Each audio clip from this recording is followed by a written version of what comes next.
Reporter Global melaporkan, kuasa hukum penggugat kasus Timor Timur, Dr. Jeffrey Boy Kanu SHMH, Komisi Kebenaran dan Persahabatan Republik Indonesia yang berkedudukan di Bali dan dipimpin Benyamin Mangkudilaga SH mengeluarkan rekomendasi termasuk penyelesaian aset-aset perorangan warga negara Indonesia yang ex Timor Timur. Sehubungan dengan perkara kami, yaitu perkara nomor 645 PDT G 2020 di PN Jakarta Pusat mengenai kasus Timor Timur. Nah, kami atas nama tim kuasa hukum yang mewakili kelompok warga negara asli Indonesia, kelahiran Indonesia ex Timor Timur di Nusa Tenggara Timur berjumlah 1.265 orang sebagai pemilik aset barang-barang yang tidak bergerak, ya kan? Berdasarkan surat kuasa khusus bertanggal 23 Februari 2017 telah mengajukan gugatan perbuatan melawan hukum di Pengadilan Negeri Jakarta Pusat tanggal 5 November 2020 dengan perkara nomor 645 tadi terhadap pemerintah Republik Indonesia, yaitu Seki Presiden Republik Indonesia sebagai tergugat, dan yang turut tergugat adalah Republika Demokratika de Timor Leste, Ceki Ministerio das Justica yang berkedudukan di Kota Dili, Republika Demokratika Timor Leste yang disebut yang turut tergugat. Nah, adapun alasan-alasan penggugat mengajukan gugatan PNH terhadap tergugat atau turut tergugat adalah bahwa klien kami berjumlah 1.265 orang itu selama ini sejak tahun 2000 telah merasakan penderitaan yang luar biasa akibat dari referendum atas Timor Leste atau Timor Timur waktu itu, sehingga pada tahun 1999 Indonesia harus melepaskan Timor Timur kepada sebagai hasil dari referendum. Nah, akibat dari terlepasnya Timor Timur, ya kan, lepas dari Indonesia, maka seluruh aset dari 1.265 orang ini, yaitu secara khusus aset yang tidak bergerak, itu tidak bisa dibawa. Nah, oleh karena itu pemerintah Indonesia telah bekerja sama dengan pemerintah Timor Leste untuk menyelesaikan harta benda yang ditinggalkan oleh warga ex Timor Timur di Timor Leste. Nah, itu sebabnya hasil kesepakatannya adalah pemerintah Indonesia bersama pemerintah Timor Leste mengadakan suatu pertemuan dan muncullah yang dikenal dengan nama Komisi Kebenaran dan Persahabatan atau KKP Republik Indonesia bersama dengan Timor Leste. Nah, pada saat itu yang singkat dengan KKP ini diketuai oleh almarhum Bapak Benyamin Mangkudilaga. Ya, pada saat itu berkantor di Bali. Nah, hasil dari KKP ini menganjurkan supaya pemerintah Indonesia harus bertanggung jawab untuk menyelesaikan aset para pengungsi ex Timor Timur. Nah, berdasarkan temuan-temuan yang dilakukan oleh KKP ini, maka kemudian pemerintah Indonesia pada saat itu dipimpin oleh Bapak SBY telah mengeluarkan atau menerbitkan suatu peraturan Perpres nomor 72 tahun 2011 tentang rencana aksi implementasi Komisi Kebenaran dan Persahabatan Republik Indonesia dan Republik Demokratik Timor Leste. Namun hingga saat masa pemerintahan SBY tahun 1999 sampai 2014 berakhir, Perpres nomor 72 tahun 2011 tersebut tidak pernah direalisasikan. Nah, untuk menyikapi hal ini, klien kami berjumlah 1.265 265 orang telah mengumpulkan beberapa upaya, telah bersurat kepada Bapak Menteri, yaitu Bapak Menteri Pembangunan Daerah RI, kemudian surat kepada Ibu Menteri Luar Negeri RI juga, surat kepada Ketua DPR RI, surat kepada Presiden RI. Namun para penggugat yang telah berusaha bersurat mendekati dengan berbagai cara selama 21 tahun ini sampai saat ini tidak berhasil. Bahwa selama ini juga berbagai surat telah dilayangkan dari klien kami, yaitu kepada Bapak Menteri Pedesaan dan Pembangunan Daerah Tertinggal RI, Ibu Menteri Luar Negeri RI, kemudian Bapak Ketua DPR RI, Bapak Ketua DPD RI, bahkan kepada Bapak Presiden sendiri sudah dilayangkan surat. Namun hingga saat ini tidak ada respon sama sekali.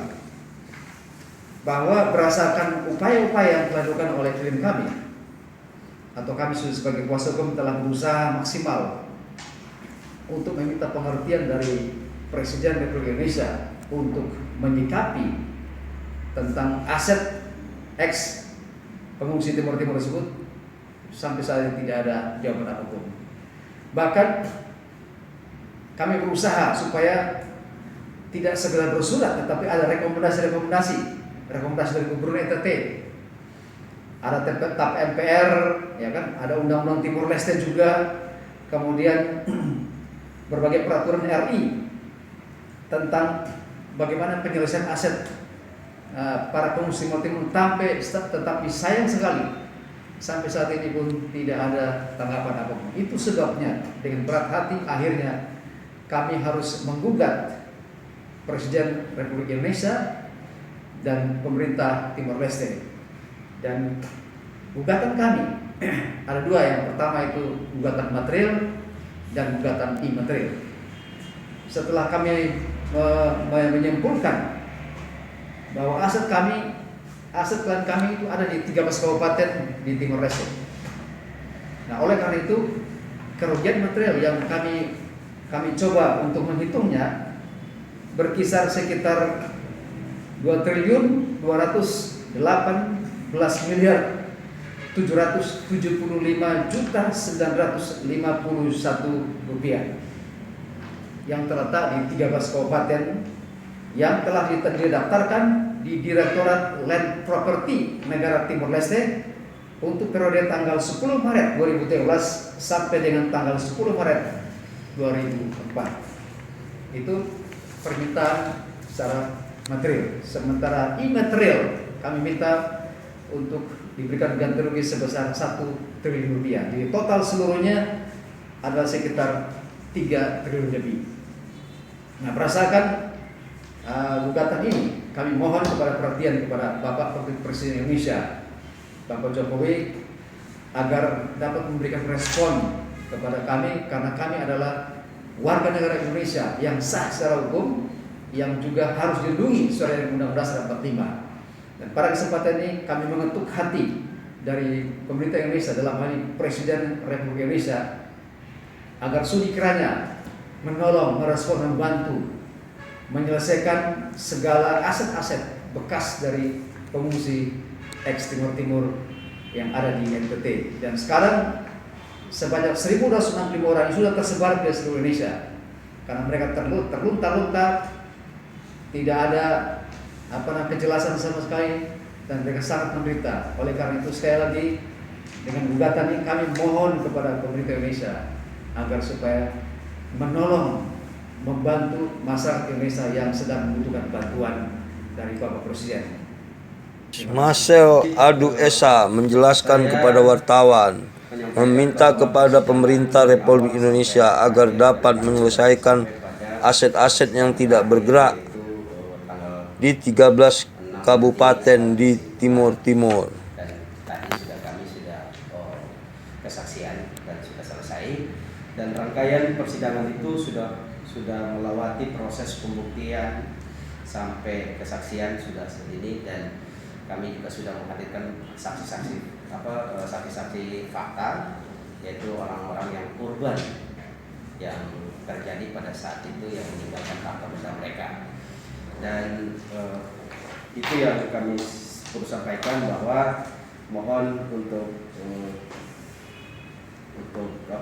hakim, majelis hakim untuk memeriksa perkara ini, mohon keputusan yang seadil-adilnya, karena memang ini penderitaan rakyat korban dari politik yang dikeluarkan oleh pemerintah RI, yaitu bahwa dengan adanya korban ini mereka tidak pernah keadilan mereka tidak pernah mereka dapatkan, dan banyak persoalan yang terjadi hari ini, yaitu kesaksian juga bahwa dihadirkan oleh para tergugat bahwa ini tentang terkait bantuan sosial, tapi kami berdasarkan pada gugatan kami bahwa kami menggugat aset sesuai dengan rekomendasi KKP dan terutama dalam Perpres 72 nomor 2011 itu bagaimana implementasinya, dan di situ di pasal 16 itu juga sudah memberikan keterangan yang jelas bahwa pemerintah harus memberikan perhatian terhadap aset yang ditinggalkan oleh warga ex Timur Timur yang pada saat itu, yang sekarang menjadi negara daulat. Nah, itu yang perlu kami sampaikan, bahwa terkait dengan persidangan tinggal kami tanggal 6 untuk melakukan kesimpulan dari para pihak, dan tanggal kami belum tahu kapan keputusannya, tapi kami mohon kepada pengadilan CQ, Majelis Hakim yang memeriksa perkara ini, untuk memberikan keadilan yang seadil-adilnya, karena banyak korban yang dialami oleh para penggugat maupun terdiri dari 1.265 anggota ini terlunta-lunta di NTT dan di berbagai provinsi lain. Maka dengan itu kami mohon yang terbaik. Terima kasih.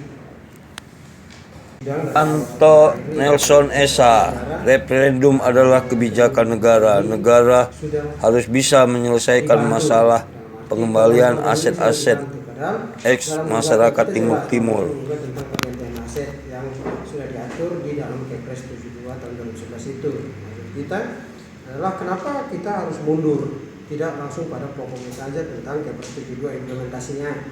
Itu yang kami debatkan di dalam persidangan sampai pada sidang terakhir tadi. Keterangan ahli pun masih berbicara tentang bantuan. Padahal di sini hasil rekomendasi dari KKP timbullah satu Kepres yang mengatur tentang pergantian aset pada warga ex Timur Timur, ya, ikut ke Indonesia. Jadi itu yang kami berharap kepada negara, terutama kepada Presiden, untuk memperhatikan khusus terhadap ini. Ini jadi satu tolak ukur bagaimana negara sayang dan cinta terhadap warga dia. Ya, karena korbannya ini sangat banyak, 21.000. Ya, jadi kami berharap dengan hal seperti ini bisa jadi jalan baik, jadi wujud juga bahwa negara memang sayang dan cinta terhadap warga dia, karena referendum ini kan kebijakan ataupun keputusan dari negara sendiri, produk dari mereka. Apapun sudah harus dipikirkan segala kerugian dan keuntungannya. Seperti kalah dan menang di dalam referendum, apa yang terjadi? Itu kan mereka sudah harus pikirkan sebelum mengambil kebijakan. Jangan sampai terkesan negara ini gegabah, gitu kan? Jadi ini yang kita pertanyakan dan sampai ke tahap ini. Dan satu untuk Kepres ini kan sudah dikeluarkan. Pada saat dikeluarkan berarti negara sudah sanggup untuk melaksanakan. Tidak mungkin dia keluarkan satu produk tapi tidak sanggup, ya. Nah, sekarang sudah dikeluarkan pada tahun 2011, terus kenapa tidak dilaksanakan, cuma dikeluarkan? Ini yang jadi dasar kita untuk menggugat. Jadi sekian dan terima kasih dari saya, itu saja. Saya rasa ini jalan baik untuk negara tunjukin bahwa dia sayang terhadap warga dia. Bukan pemerintah Timur Timur, Bang? Bukan. Karena ini akibat referendum dari Indonesia kan, Indonesia sendiri yang memberikan waktu Pak Habibie kan, yang memberikan kesempatan referendum, ya kan? Nah, kesalahannya pada Indonesia sendiri. Nah, akibatnya kalah, ya kan? Akibatnya kalah suara, ya konsekuensinya dia harus bertanggung jawab. Itu intinya, Pak. Jadi tolong dibantu supaya jangan sampai warga kita sendiri jadi korban. Ya. Pemerintah itu merupakan tugas pemerintah Indonesia untuk melindungi, ya kan, memberikan kehidupan yang layak kepada warga negaranya. Gitu Bang. Oke. Mereka untuk menginventarisir data-data bekerjasama dengan pemerintah Timor Leste. Ya kan di dalam PKP itu kan ada dua negara Oke. keanggotaannya. Nah, keanggotaan itulah mereka mendata, menginventarisir aset mana punya pemerintah, mana punya swasta, mana punya perorangan. Nah, itulah mereka sudah inventarisir. Makanya rekomendasi KKP itulah diberikan kepada negara, maka negara mengeluarkan namanya Pepres itu sebagai dasar. Nah, Pepres itu dikeluarkan oleh pada saat itu adalah Bapak Presiden SBY, Susilo Bambang Yudhoyono, dan itu dikeluarkan tahun 2011. Nah, kami persoalkan itu adalah pemerintah sekarang ini mengeluarkan Pepres nomor 25 itu bentuknya adalah bentuk bantuan sosial. Nah, Pepres itu hanya berlaku di bukan warga NTT atau pengungsi yang ada di NTT, tapi malah ke pengungsi yang ada di luar NTT. Nah, Pepres 25 itu, nah sekarang pemerintah dalam hal ini menjawab gugatan kami adalah mengarah kepada bantuan sosial yang mengarahnya kepada Pepres 25. Sedangkan yang kami gugat itu adalah Pepres 72-nya, bukan Pepres 25-nya. Nah, kesaksian juga yang dihadirkan oleh para tergugat juga ini menghadirkan saksi-saksi yang memang hanya menceritakan tentang bantuan dengan asumsi mereka menjalankan asas keadilan bagi para pengungsi. Tetapi kalau kami melihat dari pokok perkara kami adalah bagaimana penyelesaian aset warga masyarakat yang dulunya di sana. Nah, itu yang kami bahkan kami juga sudah menolak saksi-saksi yang hadir karena tidak relevan pada pokok perkara. Itu Bang yang perlu saya sampaikan, dan memang itu inti yang kami sampaikan pada persidangan tadi. Di persidangan tadi kesaksian, ya kami tegas menolak untuk tidak dihadirkan itu saksi. Kesaksiannya tidak relevan pada pokok perkara. Relevan pokok perkara Bang ya. Ya, siap. Oke. Mana tugasnya pemerintah RI, yaitu yang ada di Pepres 72 itu. Oke. Nah, itu juga di pasal 16 itu kan jelas sekali di Pepres 72 itu bahwa memang pemerintah harus memperhatikan aset yang ada di Timur itu menjadi tanggung jawab pemerintah. Itu. Ya, itu yang kami tekankan situ saja.